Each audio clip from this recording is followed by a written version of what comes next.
వేదాలు చదవలేదు కాని ఆ ప్రేమకు కొదవలేదు ఆ గుండెలో. పద్ధతులు తెలియవు కాని నిజాయితీతో అర్పించిన ఆ ప్రేమకు దేవుడే పరవశుడు.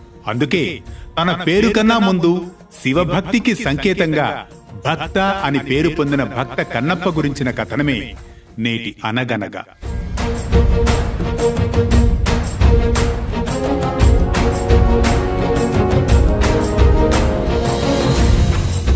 అనగనగా అది సుమారు 6వ శతాబ్దం. చారిత్రక ఆధారాల ప్రకారం శ్రీకాళహస్తి పరిసర ప్రాంతాల అడవుల్లో జీవనం సాగించేవారు బోయవారు. అందులో నాగప్ప అనే బోయరాజుండేవాడు. ఆయన ఇల్లాలు దత్త. వీరిరువురు సుబ్రహ్మణ్య స్వామి వారికి పరమ భక్తులు. వారు సుబ్రహ్మణ్యేశ్వర స్వామివారిని భక్తి ప్రపత్తులతో పూజిస్తూ ఉండేవారు. వారికి కలిగిన సంతానమే తిన్నడు.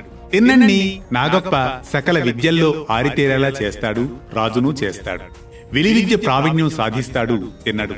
బోయవాడుగా తన కులధర్మాన్ని అనుసరించి వేటాడుతూ ఉంటాడు. వేటే నిత్య కృత్యం ఆ తిన్నడికి. ఒకరోజు వేటలో భాగంగా ఉన్న ఆ తిన్నడు అలసి సొలసి ఓ చెట్టు కింద నిద్రపోతాడు. స్వప్నంలో శివుడు, తిన్నడా కొంచెం దూరంలో ఉన్న ఆలయం వైపు రావయ్యా, అక్కడ నన్ను నువ్వు తప్పక దర్శిస్తావు అంటూ అంతర్ధానమవుతాడు ఆ శివుడు. అంతే, చటుక్కున స్వప్నం నుంచి తేరుకుంటాడు తిన్నడు. ఇదంతా నిజమేనా? ఆ శివయ్యే నా కలలోకొచ్చాడా? అంతే, ఎదురుగా ఒక దుప్పి. దీని వెంట వెళ్లాలేమో, ఈ దారే నన్ను శివయ్య వద్దకు తీసుకెళ్తుందేమో అంటూ వెళుతూ ఉంటాడు. ఆ దుప్పిని అనుసరిస్తాడు ఆ తిన్నడు. తిన్నడు తిన్నగా మొగిలేరు చేరుతాడు. అక్కడ శివలింగాన్ని చూస్తాడు. శివయ్య, కలలో కనిపించినట్లే నువ్వు ఇక్కడే ఉన్నావు. నన్ను ఆశీర్వదించయ్యా, మా ఇంటికి రావయ్యా, నీవు రాకపోతే నేను ఇక్కడే ఉండిపోతానయ్యా అంటాడు తిన్నడు. ఇక నా జీవితం నీ పాదాల వద్దే గడుస్తుందయ్యా, ప్రతిరోజు నిన్ను సేవిస్తానయ్యా, శివయ్య రా అయ్యా రా అంటూ తిన్నడు ఆ శివలింగం వద్దే పడిగాపులు కాస్తాడు. ఎందుకయ్యా నీకింత దయ, మా వాడలో నడిచేవో, మర్మం వేదో తెలుపగని మమ్ము ప్రేమతో పిలిచేవో. ప్రతిరోజు ఈశ్వరుడికి ఆహారం సమర్పిస్తాడు.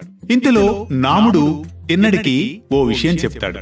తిన్నడా, ఈశ్వరుడికి ఆహారం సమర్పించే ముందు ప్రతిరోజు నీటితో అభిషేకించాలి తెలుసా? పూలతో పూజించాలి, ఇది కూడా తెలుసుకో. అది విన్న తిన్నడు నది నుండి నేరుగా నీటిని తీసుకొస్తాడు. నీరు చేజారిపోతూ ఉంటుంది. ఇంతలో ఇది కాదని చెప్పి నోటి నిండా నీళ్లను పుక్కిలబట్టి సేకరిస్తాడు. పుక్కిలిబట్టిన నీటితోనే స్వామివారికి అభిషేకిస్తాడు. పూలను తన తల మీద ఉంచుకొని, పచనం చేసిన మాంసాన్ని చేతిలో ఉంచుకొని, విల్లు అంబులతో తిన్నగా గుడికి వెళతాడు. అక్కడ పుక్కిలిబట్టిన నీటిని శివుడిపై వదులుతాడు. అది అభిషేకమవుతుంది. తల మీద ఉన్న పూలతో శివుణ్ణి అలంకరిస్తాడు. అది అర్చన అవుతుంది. తర్వాత తాను తెచ్చిన మాంసాన్ని దేవుడి ముందు పెడతాడు. ఆయనకు అది నివేదన అవుతుంది. ద్వారం వద్ద ఎవరిని ఏ జంతువును లోనికి రానియక కాపలా కాస్తూ ఉంటాడు ఆ తిన్నడు. అదే ఊరిలో ఉన్న శివగోచారుడు అనే భక్తుడికి తిన్నడి తీరు తెన్ను నచ్చదు. నోటితో నీటిని తెచ్చి శివలింగం మీద పోయడం, మాంసాహారం నైవేద్యంగా పెట్టడం అంతా జుగుప్స కలిగిస్తుంది. మహాశివ, ఈ విపరీతాన్ని నేను చూడలేకపోతున్నాను. పాప పంకిలమైన పనులు చేయడమే కాదు, చూడడం కూడా ఘోరమే. ఇంతకంటే నేను మరణించడమే మేలు అని దుఃఖిస్తూ తలను శివలింగానికి కొట్టుకుంటూ చనిపోబోతాడు. వెంటనే మహాశివుడు మహాగోచారుడికి సాక్షాత్కరిస్తాడు. తొందరపడకు, ఇక్కడే దాక్కుని ఏం జరగబోతోందో చూడు ఆ తిన్నణ్ణి అంటాడు శివుడు. శివగోచారుడు మహాశివుడు చెప్పినట్లే శివలింగం చాటుగా వెళ్లి నిలబడతాడు. అప్పుడే నోటితో పుక్కిటి బట్టి నీరు తెచ్చిన తిన్నడు ఎప్పట్లాగే శివలింగానికి అభిషేకం చేస్తాడు. బిల్వపత్రాలతో అలంకరిస్తాడు. మాంసాన్ని నైవేద్యంగా సమర్పిస్తాడు, పూజ చేస్తాడు. అయితే శివుడు తనకు పెట్టిన నైవేద్యాన్ని ఆరగించడు. ఎందుకిలా జరిగింది? శివుడికి నా మీద కోపమా అంటూ బాధగా చూస్తాడు తిన్నడు. తీరా చూస్తే శివుడి కంటిలో నుంచి రక్తం కారణం గమనిస్తాడు తిన్నడు. పరిగెత్తుకుంటూ ఔషధాకులు తెచ్చి, ఇవిగో మందాకులు శివయ్య, నీ కంటికి కడతాను శివయ్య, నీ కష్టం తగ్గిపోవాలి శివయ్య అంటూ ఆకులు నూరి ముద్దగా చేసి కంటి దగ్గర గాయానికి పెడతాడు ఆ తిన్నడు. మళ్ళీ రెండో కంటి నుంచి కూడా రక్తం కారణం గమనిస్తాడు తిన్నడు.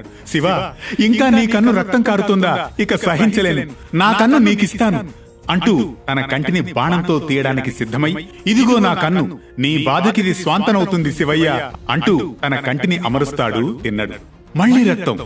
శివయ్య, విచారించుకు శివయ్య, నా రెండో కన్ను కూడా తీసి పెడతాను అంటూ శివుడికి రక్తం కారుతున్న కంటిని గుర్తించేందుకు తన కాలిని ఆ కన్ను దగ్గర పెట్టి రెండో కంటిని పెకలించి తీసి శివుడికి అమర్చబోతూ ఉంటాడు. రే రే రే రే రే రే రా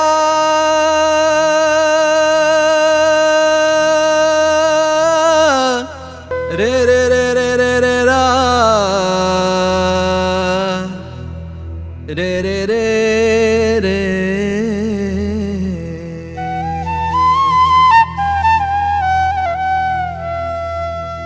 అదంతా వెనక నుంచి చూస్తున్న శివగోచారి ఆశ్చర్యానికి అంతు లేకుండా పోతుంది.